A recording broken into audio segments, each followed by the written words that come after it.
भगवान शिव की कथा कर रही है। डाब को, कुसा को 3 जगह पर, पहला द्वार से अंदर प्रवेश करते समय सीधे हाथ पर कहीं पर भी रख सकते। दूसरा,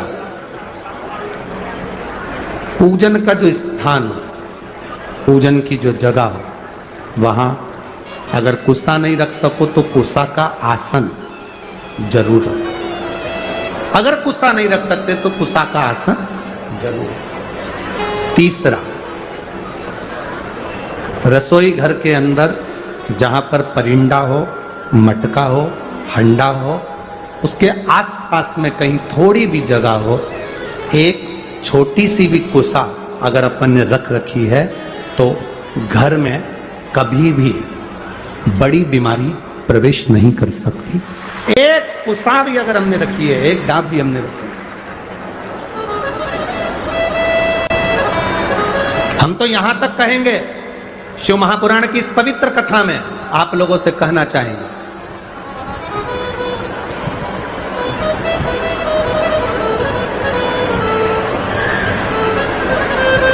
कभी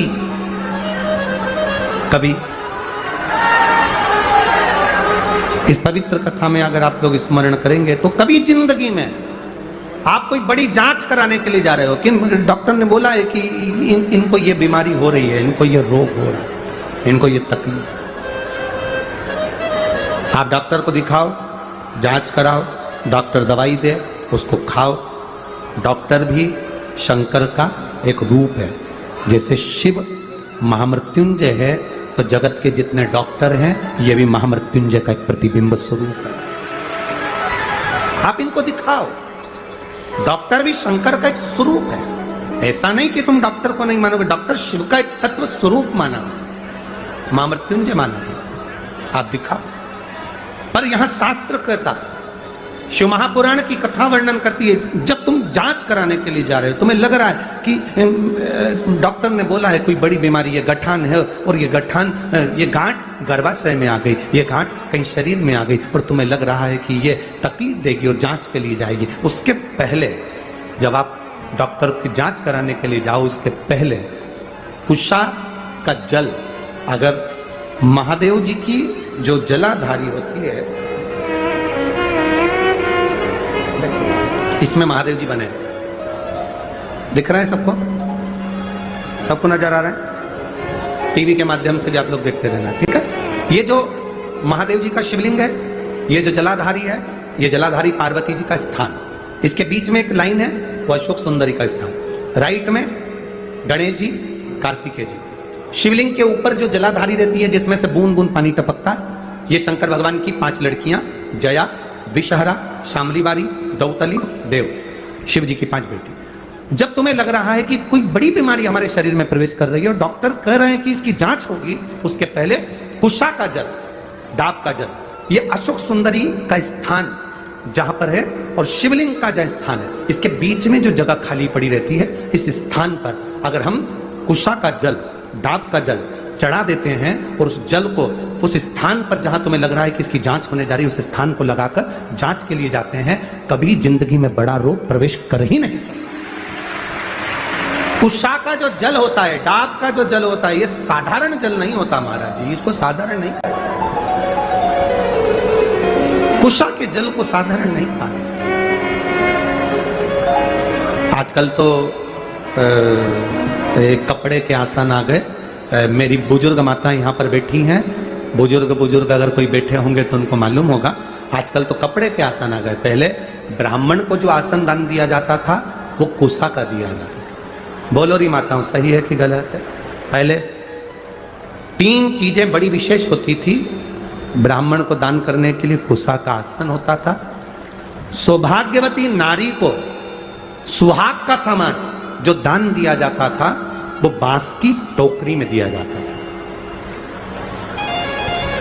जिसको सुहाग पिटारी कहते थे। अब आप क्या क्या कहते हैं हमें नहीं मालूम, पर हमारे उधर तो सुहाग पिटारी कहते थे। पिटारी का मतलब होता है उसमें बांस की डलिया, ब्लाउज के पीस रख दिया, कुंकू रख दिया, हल्दी रख दी, मेहंदी रख दी, चूड़ी रख दी, जो तुमने रखा वो बांस की पिटारी में रख। बांस की पिटारी में क्यों रखते थे? हमारे यहां बांस की पिटारी की महत्वता क्या है? हमारे सनातन हिंदू धर्म में बहुत सी चीजें हैं जिसकी बड़ी महत्वता है महाराज। जैसे शादी के मंडप में बांस लगाना, वंशकार समाज के जो भाई होते हैं जो बांस का काम करते हैं, लोग भले कुछ भी कहें कि ये वंशकार है, ना ना ना, शिव महापुराण की कथा कहती है वंशकार बांस की डलिया का निर्माण करता है।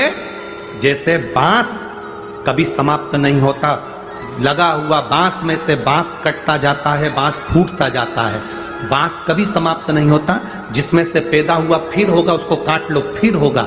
उसी तरह वंशकार समाज जो बांस की डलिया का निर्माण करती है, वो वंशकार समाज बांस की डलिया इस भाव से बनाती है कि जिसके यहाँ शादी में जाए, सुहाग पिटारी में जाए, उसका सुहाग खूब बाबा कृपा बना कर रखे, उसका वंश खूब बढ़े। अब लोग वंशकार आजकल राजनीति के अंतर्गत चलते चलते तो हम क्या बोलें, बस बोल नहीं सकते, क्योंकि एक राजनीति के अंतर्गत सारी समाजों को तोड़ दिया गया है। ये समाज का है, वो समाज का है, वो समाज का है। पर शिव महापुराण की कथा कहती है ब्रह्मा जी के द्वारा प्रकट हुए मनु और शत्रुपा, इन मनु शत्रुपा के आप और हम सब औलाद हैं। कौन ब्राह्मण, कौन क्षत्रिय, कौन वैश्य, कौन शूद्र, ये सब भगवान की औलाद हैं। इनमें कोई भेद नहीं होना चाहिए, सब एक होना चाहिए। पर थोड़ी सी राजनीति, थोड़ी सी वोट के चक्कर में लोगों ने अपने अपने समाजों को तोड़ दिया। गलत है। ये शिव पुराण रखी है 1 2 3 4, ब्राह्मण, क्षत्रिय, वैश्य, शूद्र, 4 पाए पर ये पोथी रखी है। उसी तरह हमारे ब्राह्मण, क्षत्रिय, वैश्य और शूद्र, ये 4 भारत के वो स्तंभ हैं जिस पर ये पूरा सनातन धर्म टिका हुआ। ये 4 ऐसे स्तंभ हैं जिस पे पूरा सनातन धर्म टिका हुआ है। पर वोट के चक्कर में, राजनीति के चलते हुए आज इन सनातन धर्म को तोड़ने के लिए लोगों ने विचार कर लिया सनातन धर्म ऐसे नहीं टूटने वाला। तो सबसे पहले लोगों ने कहना चालू करा अगरबत्ती लगाना बंद करो, क्योंकि अगरबत्ती में बांस होता है। थोड़े दिन के बाद ये तुम्हारी अगरबत्ती छुड़ा के तुम्हारे हाथ में मोमबत्ती पकड़ा देंगे और कहेंगे तुम्हारा बाप यही है, अब इसी को भजो, सनातन धर्म को भजना बंद करो। पर शास्त्र रीति कहती है, हमारा सनातन धर्म कहता है ब्राह्मण, क्षत्रिय, वैश्य, शूद्र, ये 4 एक स्तंभ है सनातन धर्म के। ये हमें कितना भी कोई तोड़े, पानी को डंडे से मारने से पानी अलग होता है क्या? अरे बोलो तो दीजिए, नहीं होता। इनको लोगों ने कह दिया ये तो वंशकार हैं, ये तो चर्मकार हैं, ये तो ये, ना ना ना ना, जितनी जातियां, जितनी समाजें बनी है, ये हमारे सनातन धर्म के गौरव बनी है। संत रविदास जी ने चमड़े का जूता बनाते बनाते रविदास जी महाराज स्वयं मीराबाई आकर खड़ी हो जाती है और कहती है गुरुदेव मैं तुम्हारे लिए अच्छा आश्रम सुंदर गंगा के घाट पर बना देती हूँ गुरुदेव, अच्छी जगह बना देती हूँ, चलो गुरुदेव। रविदास जी ने कहा मीरा मैं काहे को गंगा के घाट पर जाऊं, मुझे गंगा के घाट पर जाने की जरूरत नहीं है मीरा, अगर मेरी भक्ति में बल होगा तो गंगा खुद आएगी, स्वयं पहुंचेगी। संत रविदास जी ने कहा तो मीराबाई हंसने लगी, गुरुदेव गंगा मैया यहां कहां से आएगी, तू क्या चाहती है? मीराबाई कहती है मुझे गंगा जल पीना है। रविदास जी कह रुक जा, जिस कठोते में रविदास जी चमड़ा धोते थे, रविदास जी ने हाथ जोड़े, गंगा मैया ये मीरा छोटी है, जानती नहीं, इसको जल पीना है, आप जल दो ना। छोटे से कठोते में जिसमें रविदास जी चमड़ा धोते थे, उसी चमड़ा धोने वाले पात्र में से हीरे की चूड़ी पहना हुआ एक हाथ निकल कर बाहर आ गया, उसमें गंगा का जल रखा हुआ। मन चंगा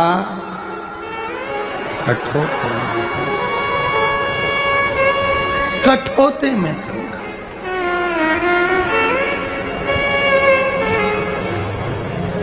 प्रसन्न हो गई मीरा, जहां गुरु हर हर महादेव। श्री शिवाय नमस्तुभ्यम। श्री शिवाय नमस्तुभ्यम। श्री शिवाय नमस्तुभ्यम। हर हर महादेव। हर हर महादेव। श्री शिवाय नमस्तुभ्यम। आप इस मंत्र का जाप कीजिए। हर हर महादेव। हर हर महादेव। हर हर महादेव। श्रावण के विशेष जो उपाय हैं, आप इस मंत्र का अवश्य जाप करें। हर हर महादेव। हर हर महादेव। हर हर महादेव। हर हर महादेव। श्री शिवाय नमस्तुभ्यम। श्री शिवाय नमस्तुभ्यम। श्री शिवाय नमस्तुभ्यम। हर हर महादेव। हर हर महादेव। आपकी सभी इच्छाएं पूर्ण होगी। हर हर महादेव। श्री शिवाय नमस्तुभ्यम। श्री शिवाय नमस्तुभ्यम। हर हर महादेव।